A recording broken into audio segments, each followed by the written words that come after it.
ఓం సదాశివసమారంభాం వ్యాసశంకరమధ్యమాం అస్మదాచార్యపర్యంతాం వందే గురు పరంపరాం.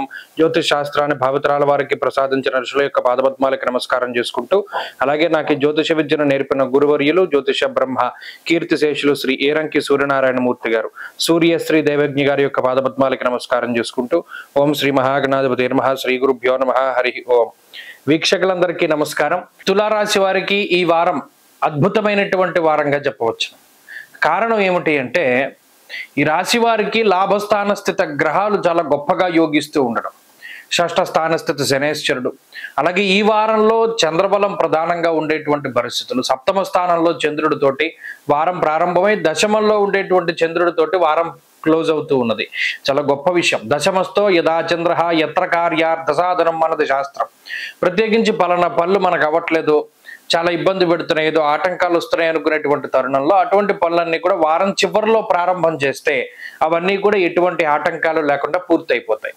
అలాగే మనస్సౌఖ్యం సదానందం ఇష్టగృహ శుభోజనం అన్నారు. ప్రత్యేకించి వారం ప్రారంభంలో అంటే ఆది సోమవారాల్లో మనసుకు నచ్చినటువంటి విధంగా పరిస్థితులు ఉంటాయి. నచ్చినటువంటి చోట్ల భోజనం చేస్తూ ఉండడము, నచ్చినటువంటి వ్యక్తులతో సంభాషణ చేస్తూ ఉండడం లాంటి అంశాలన్నీ కూడా కనబడుతున్నాయి. అంటే వారం మొదలు వారం చివర కూడా మానసిక ప్రశాంతత ఉంటుంది. సరే, ఇక మధ్యలో ఉండేటువంటి రోజుల్లో కొంత పని ఒత్తిడి, ఉద్యోగంలో ఒడిదుడుకులు, వ్యాపారపరమైనటువంటి విషయాలు, లేదా ఈ స్థిరత్వానికి సంబంధించినటువంటి విషయాలపై కొంత కసరత్తు చేసినప్పటికీ కూడా వాటిలో మీ శ్రమకి తగినటువంటి స్థాయిలో ఫలితాన్ని మనం ఆశించవచ్చు.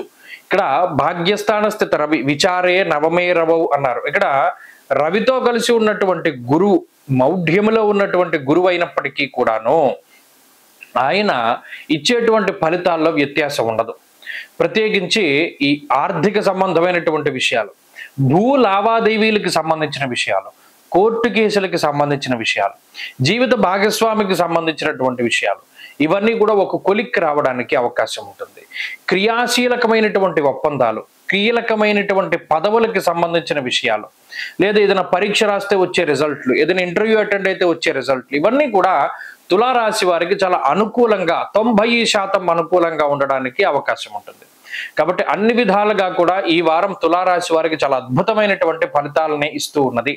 అటు కుటుంబ సభ్యుల తాలూకు సపోర్ట్ కానీ, లేదా ఆరోగ్యం సహకరించడం కానీ, పలానా ఆరోగ్య సమస్య మనల్ని ఇబ్బంది పెడుతుందేమో అనేటువంటి భయం నుండి పర్వాలేదు మనం దాటగలిగాం అనేటువంటి స్థితికి చేరుకునేటువంటి వరకు కూడా ఈ పరిస్థితులు అనుకూలంగానే ఉన్నాయి. కాబట్టి ఈ వారంలో మరింత అనుకూలమైనటువంటి ఫలితాలని సాధించడానికై ఈ రాశి వారు ప్రత్యేకించి సూర్యారాధన చేస్తూ ఉండడం చెప్పదగినటువంటి సూచన. ప్రతిరోజు ఆదిత్య హృదయ స్తోత్ర పారాయణ మంచి ఫలితాన్ని ఇస్తుంది.